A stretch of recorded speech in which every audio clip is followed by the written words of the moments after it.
का भइलो? रउआ ठीक रहती तो हमारी ये गति हुई तो भीख मांगे के पड़ता सास के आगे। ऐसे काहे कहत तू? गौरनी पैसा मांगे सिंगार के सामान ला तो कहलिया कि जा अपना मर्द से मांगो, हम ठेका लेके बैठल बानी। ऐसा कहली ह? हाँ।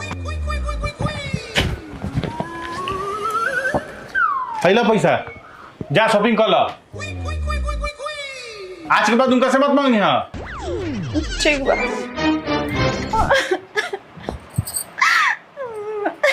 का बोल कनिया काहे रो तरू?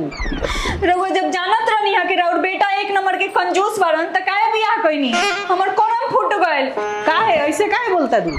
गोरनिया सिंगार के सामान ला पैसा मांगे तो कहतरन जा माई से मांगो, उहे नु पसंद के लिए आइल बिया।